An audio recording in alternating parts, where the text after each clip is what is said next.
அன்பான குழந்தைகளே, அனைவருக்கும் வணக்கம். மீண்டும் உங்களை இந்த வகுப்பில் சந்திப்பதில் நான் பெருமகிழ்ச்சி அடைகிறேன். சென்ற வகுப்பில் கொடுத்த எல்லா பயிற்சிகளும் நீங்கள் எல்லாரும் செய்திருப்பீங்கன்னு நான் நினைக்கிறேன். சென்ற வகுப்புகளில் செய்த பயிற்சிகளை சில மாணவர்கள் எனக்கு அனுப்பி கொடுத்துருக்காங்க. அந்த பயிற்சிகள் நாம் கொஞ்சம் பார்க்கலாமா?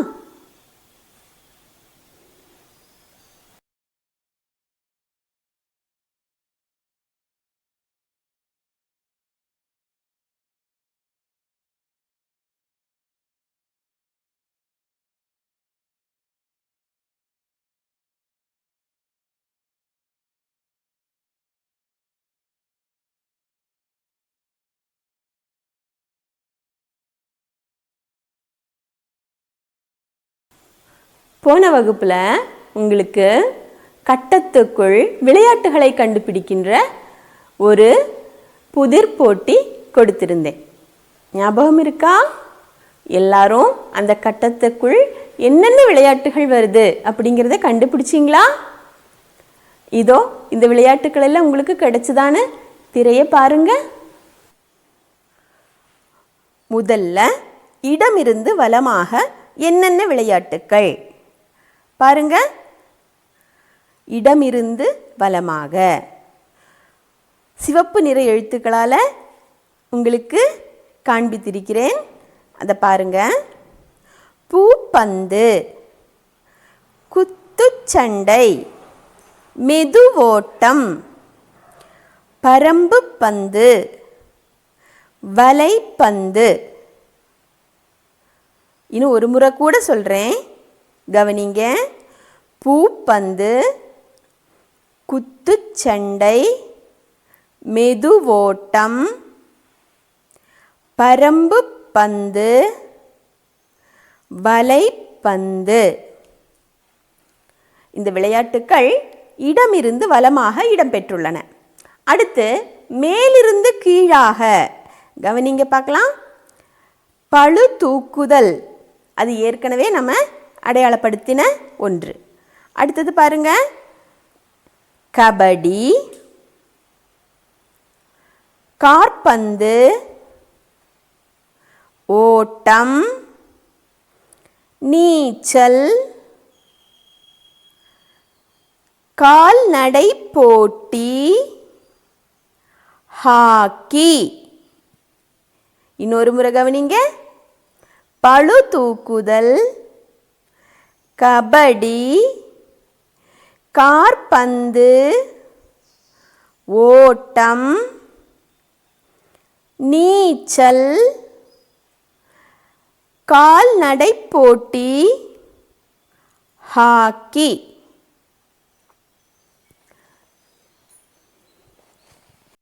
அனைவருக்கும் இந்த விளையாட்டுகள் எல்லாம் கிடைச்சதா?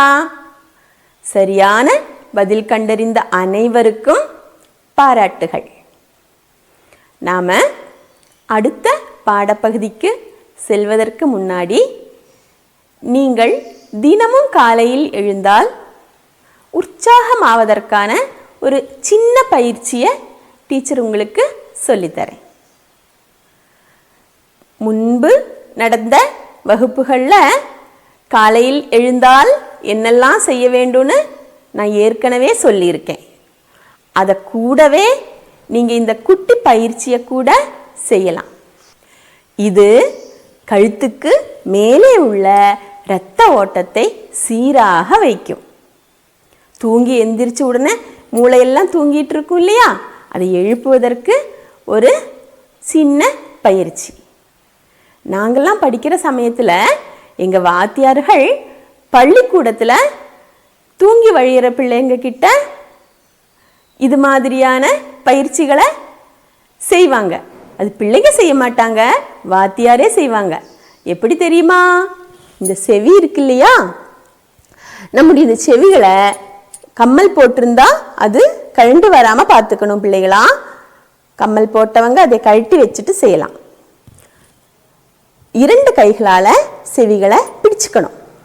பிடிச்சு மூச்சு உள்ளே இழுத்துக்கொண்டு இந்த காதை மேலே தள்ள வேண்டும். மூச்சை வெளியே விட்டுக்கொண்டு காதை கீழே இழுக்க வேண்டும்.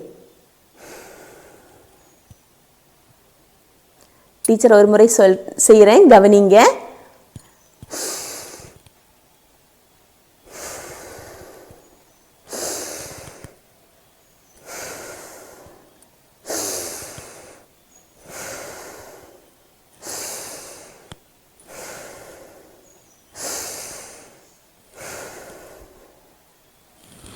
இது போல 5 முறை செய்ய வேண்டும்.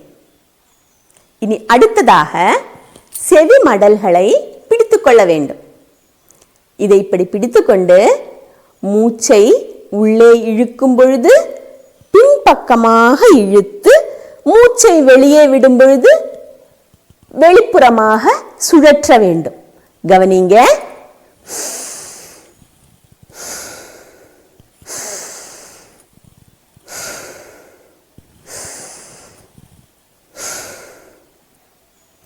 இது போல 5 முறை செய்ய வேண்டும்.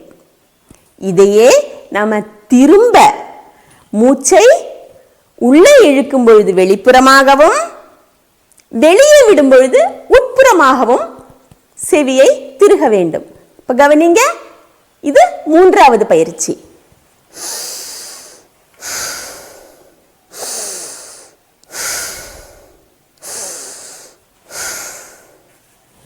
இது போல 5 முறை செய்ய வேண்டும். இப்போ 3 பயிற்சிகள் செவிகளுக்கும் அதை சுற்றிலும் உள்ள நரம்புகளுக்கும் ஆகிவிட்டது. முதல்ல மூச்சை உள்ளே இழுத்துக்கொண்டு செவியை மேலே தூக்கி கீழே இழுக்க வேண்டும். கீழே இழுக்கும் போது மூச்சை வெளியே விட வேண்டும். 2வது செவியை மூச்சை உள்ளே இழுக்கும் பொழுது வெளிப்புறமாகவும் வெளியே விடும் பொழுது உட்புறமாகவும் திருப்ப வேண்டும். அடுத்ததாக மூச்சை உள்ளே இழுக்கும் பொழுது வெளிப்புறமாகவும் மூச்சை உள்ளே இழுக்கும் பொழுது உட்புறமாகவும் திருப்ப வேண்டும். இது போன்று தினமும் காலையில 5 முறைகள் செய்ய வேண்டும். இனி நாம பாடத்துக்குள்ள செல்லலாம். அடுத்தது பாடப்பகுதிக்கு செல்லலாம். டீச்சர் இன்னைக்கு ஒரு விடுகதை சொல்லுவேன். விடுகதைன்னா உங்களுக்கு பிடிக்கும் தானே? அந்த விடுகதைக்கு என்ன விடை அப்படிங்கிறத நீங்க ஊகிக்கணும். அந்த விடுகதையின் விடையாக வரக்கூடிய கதாபாத்திரம்தான் நாம் படிக்கக்கூடிய இன்றைய பாடப்பகுதியில் இடம்பெற்றிருக்கு. அந்த விடுகதை என்ன சொல்லட்டுமா? தண்ணீரில் நீந்துவேனாம், தத்தி தத்தி நடப்பேனாம், தட்டை மூக்கை கொண்டேனாம், குவாக் குவாக் என்பேனாம், நான் யார்? இன்னொரு முறை கூட கவனிங்க.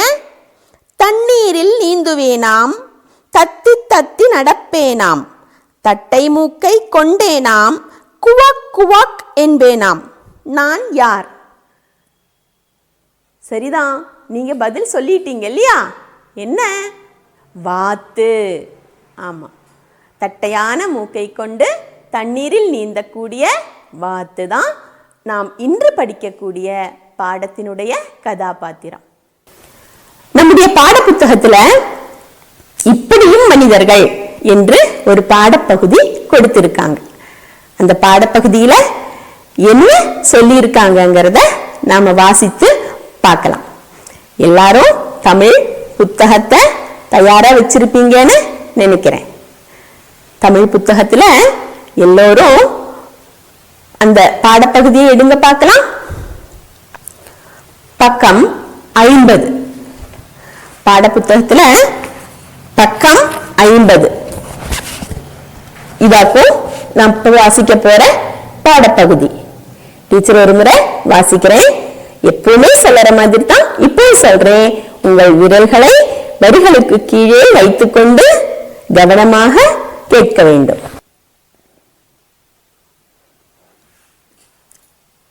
பக்கம் 50. இப்படியும் மனிதர்கள். ஒரு கிராமத்தில் 2 பேர். பக்கத்து பக்கத்து குடிசையில் வாழ்ந்து வந்தனர். 2 பேரும் தோட்டத்தில் வாத்துகளை வளர்த்து வந்தனர். 2 பேருக்கும் சண்டையாதலால் இந்த வாத்துக்களையும் ஒன்றை ஒன்று அண்ட விடாமல் 2 அடி உயரத்திற்கு வேலி போட்டு அடைத்து வைத்திருந்தனர். இந்த வாத்துகள் ஒன்றை ஒன்று பார்த்து விசனமாக பேக் பேக் என்று கத்தின. அவை கத்துவது எப்படி இருந்ததெனில், 5 அறிவுள்ள நாமே ஜாதி மத பேதமின்றி மகிழ்ச்சியாக வாழ்கிறோம். ஆனால் இந்த 6 அறிவு படித்த மனித இனம் மட்டும் ஜாதி மத பேதங்களால் ஒருவரோடொருவர் சண்டையிட்டு கொண்டு வெட்டி மாய்த்து கொண்டு அவர்களும் சேராமல் நம்மையும் சேரவிடாமல் பிரித்து விடுகிறார்களே, இது என்ன அநியாயம் என பேசுவது போல் இருந்தது. ஒரு நாள் சோவென மழை கொட்ட ஆரம்பித்தது. எங்கும் தண்ணீர் தேங்க ஆரம்பித்தது. கொஞ்சம் கொஞ்சமாக தண்ணீர் மட்டம் உயர ஆரம்பித்தது. 2 அடிக்கு மேல் தண்ணீர் வந்ததும் வேலி மூழ்க ஆரம்பித்தது. வேலிக்கு மேல் தண்ணீர் வந்ததும் வாத்துகள் மிதக்க ஆரம்பித்தன. இப்பொழுது பிரிக்க வேலி இல்லை. ஆகவே 2 வீட்டு வாத்துகளும் ஆனந்தமாக நீரில் நீச்சல் அடித்துக்கொண்டே மகிழ்ச்சியாக பேக் பேக் என்று கத்தின. இப்போது அவை கத்துவது எப்படி இருந்ததெனில், எங்களை சேர்க்க இந்த மழை வந்தது போல ஒரு புயலோ மழையோ சுனாமியோ பூகம்பமோ வந்தால்தான் இவர்கள் ஒன்றாக சேர்வார்களோ என்பது போல் இருந்தது. இந்த சின்ன பாடப்பகுதியை உங்களுக்காக தயாரித்தவர் ஆர்ஜி கேப்ரியேல் என்பவர். நீங்க இதை மறுபடியும் வாசித்து பார்க்க வேண்டும். குழந்தைகளே, இப்பொழுது வாசித்த பாடப்பகுதியை அனைவரும் நல்லா கவனிச்சிருப்பீங்க. இதில் மனிதர்கள் ஒன்று சேர என்ன வழி அப்படின்னு வாத்துகள் பேசியதாக ஒரு பகுதி கொடுத்திருக்காங்க. மனிதர்கள் ஒன்று சேரும் வழி என்ன என்பதை பற்றி வாத்துகள் சொன்ன ஒரு பகுதி கொடுத்திருக்காங்க. எப்படி மனிதர்கள் ஒன்று சேரணும்னா என்ன நடக்கணும்னு வாத்துகள் பேசிக்கொண்டன சொல்லுங்க பார்க்கலாம். ஆமா, என்ன சொல்லி இருக்குது? புயலோ பூகம்பமோ சுனாமியோ நிலநடுக்கமோ ஏதேனும் வந்தால் மட்டும்தான் இந்த மனிதர்களுக்கு புத்தி வந்து ஜாதி மத பேதமின்றி ஒன்றாக இருப்பார்கள் அப்படின்னு வாத்துகள் பேசிக்கொள்கின்றன. நாம் எப்பொழுதுமே இந்த மாதிரியான துன்பங்கள் வரும்பொழுதுதான் ஒன்றா இருக்கணுமா, இல்லை எப்பொழுதுமே ஒன்றாக இருக்கணுமா? எப்பொழுதுமே ஒன்றாக இருக்க வேண்டும். துன்ப வேளையிலும் நாம் இன்பமாக இருக்கும் பொழுதும் எல்லோருடனும் கூடி எப்பொழுதுமே மனதால் இணைந்து இருக்க வேண்டும். புரிகிறதா? யாருடனும் விரோதத்தை மனதிற்குள் வைத்துக்கொள்ளவே கூடாது. அனைவரும் மனதால் ஒற்றுமையாக இருக்க வேண்டும். இது மாதிரி வேலி போட்டு 2ஆக பிரிப்பது, சண்டை போடுவது, நம்முடைய வீட்டு குப்பைகளை இன்னொருவர் வீட்டிற்குள் போடுவது, இது போன்ற செயல்களை எல்லாம் செய்யவே கூடாது. இப்போ சில இடங்களில் பார்த்தீங்கன்னு சொன்னால் 2 வீட்டுக்காரங்க சண்டை போட்டிருப்பாங்க. இவங்க கூட்டும் பொழுது இந்த குப்பைகளை எடுத்து அடுத்த வீட்டுக்கு முன்னாடி போடுவாங்க. அவங்க சண்டை போட்டு அந்த குப்பையை எடுத்து இவங்க வீட்டுக்கு முன்னாடி போடுவாங்க. இது போல சண்டைகள் பெரிதாகும். இது போன்ற செயல்களை, இதெல்லாம் ஒரு கீழ்த்தனமான செயல். இதையெல்லாம் ஒரு பொழுதும் நாம யாரும் மனிதர்களாகிய நாம் செய்யவே கூடாது. அதுபோல 2 குடும்பங்களின் கதை தான் இங்கே கொடுத்துருக்காங்க இல்லையா? இந்த வாத்துகள் 5 அறிவு படைத்த நாமளே ஒன்றா இருக்கிறோம், இந்த மனிதர்கள் விட்டு கொடுக்காமல் இப்படி சண்டை போடுகிறார்களே அப்படின்னு வாத்துகள் சொல்கிற மாதிரியான ஒரு நிகழ்வு கொடுத்துருக்காங்க. சரி, அடுத்ததாக இந்த வாத்துகள் மழை வராமல் இருந்ததுன்னு வச்சுக்கோங்க. மழையே வரல, அதுமாரி மழை வந்து வெள்ளப்பெருக்கம் வரல. அப்படி இருக்கிற வேளையில் இந்த வாத்துகள் எப்படி ஒன்று சேர்ந்திருக்கும் என்று நீங்கள் என்ன செய்யணும் தெரியுமா? கண்டுபிடிச்சி யோசித்து எழுதணும். மழையே வரவில்லை, வெள்ளம் அதிகமாகி அந்த நிகழ்வு நடைபெறவில்லை எனில் இந்த வாத்துகள் எப்படி ஒன்று சேர்ந்திருக்கும் என்பதை ஊகித்து நீங்கள் எழுதணும். அதை கூட உங்கள் நோட்டு புத்தகத்தில் அடையாளப்படுத்தி அடுத்த வகுப்பில் டீச்சருக்கு அனுப்பி கொடுக்கணும். உங்கள் வகுப்பாசிரியர்களுக்கு அனுப்பி கொடுத்தால் போதுமானது, அவங்க எங்களுக்கு அனுப்பி கொடுப்பாங்க. இனி நம்முடைய பாடப்பகுதியில் வரக்கூடிய ஒரு சில செயல்பாடுகளை வாசிக்கலாமா? பக்கம் 52 எடுங்கள். கவனிங்க பார்க்கலாம். பக்கம் 52. இதுல பக்கத்து என்று கொடுத்திருக்காங்க. பாத்தீங்களா? புறாவும் காகமும் பக்கத்து மரங்களில் வாழ்ந்தன என்று ஒரு செயல்பாடு கொடுத்திருக்காங்க. அடுத்ததாக பாடி பாடி, மூன்றாவது தோண்ட, நான்காவது போற்றி போற்றி, ஐந்தாவது அடுத்தடுத்து, ஆறாவதாக துடித்து. இப்போ இந்த வார்த்தைகளை வைத்து நீங்கள் வாக்கியங்களை உருவாக்க வேண்டும். உதாரணத்திற்காக முதல்ல கொடுத்த வாக்கியம் கொடுத்திருக்காங்க, அது போலவே மற்ற சொற்களை பயன்படுத்தி நீங்க என்ன செய்யணும்? வாக்கியம் உருவாக்க வேண்டும். அடுத்ததாக பாருங்க, குறிப்புகளின் அடிப்படையில் படம் வரைந்து நிறம் கொடுங்கள் என்று ஒரு செயல்பாடு. அதுல வாத்துகள் தண்ணீரில் நீந்தி செல்லும் காட்சி, அதை நீங்க என்ன செய்யணும்? படமா வரைஞ்சு காண்பிக்கணும் அப்படின்னு சொல்லியிருக்காங்க. இப்ப நீங்க அழகான 2 வாத்துகள் தண்ணீரில் நீந்தி செல்வது போன்ற ஒரு காட்சியை படமா வரைஞ்சு உங்க வகுப்பு ஆசிரியர்களுக்கு அனுப்பி கொடுக்கணும். இந்த புத்தகத்துல உங்களுக்கு ஒரு சமயம் இடம் இருக்காது. நீங்க வேறொரு வெள்ளை காகிதம் எடுத்து அதுல அழகா வரைந்து படம் எடுத்து உங்கள் வகுப்பாசிரியர்களுக்கு அனுப்பி கொடுக்க வேண்டும். குழந்தைகளே, இந்த பயிற்சிகளை எல்லாம் நீங்க செஞ்சு உங்க வகுப்பாசிரியர்களுக்கு அனுப்பி கொடுக்கணும். இப்போ GBUPS தத்தமங்கலம் பள்ளியை சேர்ந்த ஷாஜிதா ஆசிரியை உங்களுக்கு சில விடுகதைகளை சொல்ல போறாங்க. அந்த விடுகதைகளை கவனமாக கேட்டு திரையில் வரக்கூடியவைகளை எழுதி எடுத்துக்கொள்ள வேண்டும். அதன் பிறகு அதற்கான பதில்களை நீங்க என்ன செய்யணும்? கண்டுபிடிச்சு அனுப்பி கொடுக்க வேண்டும். உங்க நோட்டு புத்தகத்துல இந்த விடுகதைகளை எல்லாம் எழுதி வச்சுக்கோங்க. இதோ கேளுங்க, ஷாஜிதா டீச்சர் என்ன சொல்றாங்கன்னு. அன்பு குழந்தைகளே, டீச்சர் இப்ப சில விடுகதைகளை சொல்றேன். அந்த விடுகதைகளுக்கான விடைகளை நீங்க கண்டுபிடிங்க. ஃபர்ஸ்ட் விடுகதை கவனிங்கம்மா. உயர்ந்த வெள்ளைக்காரி, நீண்ட மூக்குக்காரி, ஒற்றை காலில் நிற்பாள், அவள் யார்? கவனிங்க. உயர்ந்த வெள்ளைக்காரி, நீண்ட மூக்குக்காரி, ஒற்றை காலில் நிற்பாள், அவள் யார்? அடுத்து கவனிங்க. பகலில் உறங்குவான், இரவில் அலறுவான், அவன் யார்?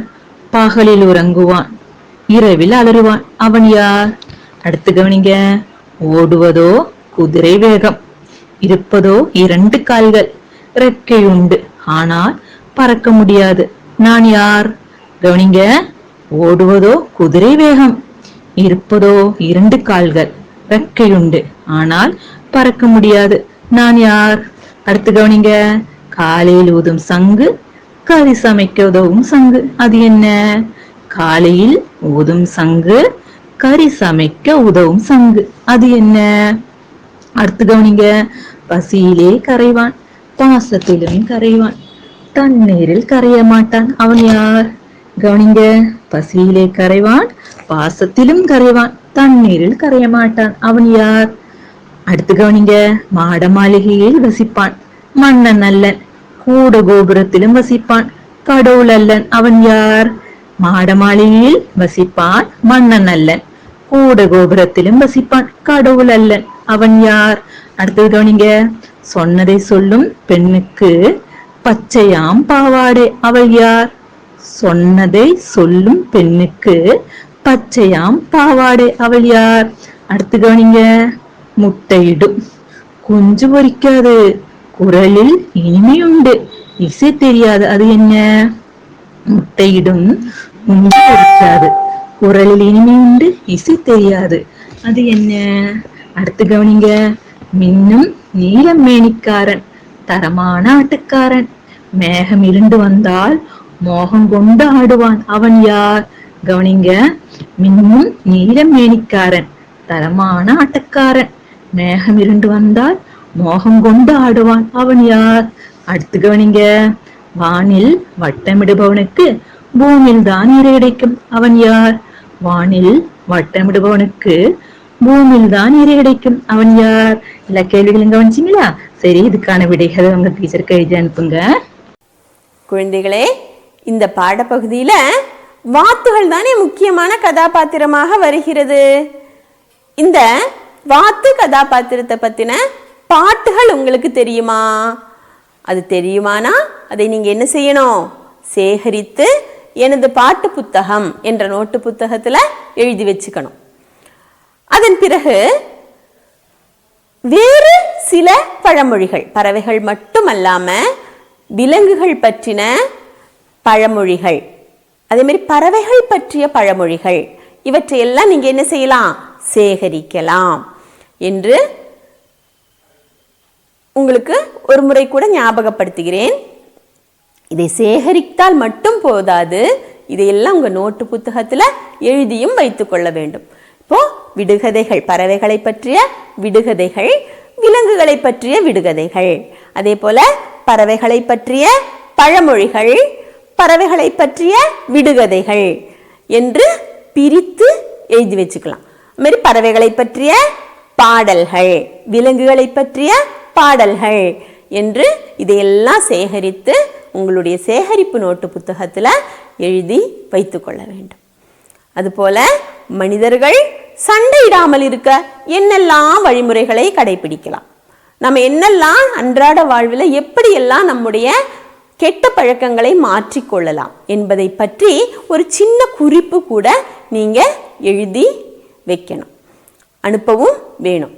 மனிதர்கள் என்றும் ஒற்றுமையுடனும் அன்பான மனநிலையுடனும் இருக்க நாம் என்னெல்லாம் செய்யலாங்கிறத பற்றின ஒரு குட்டி குறிப்பு எழுதலாம். அப்போ இந்த வகுப்பு உங்களுக்கு மிக பயனுள்ளதாக இருக்கும் அப்படின்னு நான் நினைக்கிறேன். இனி நாம அடுத்த வகுப்புல சந்திக்கலாம். நன்றி, வணக்கம்.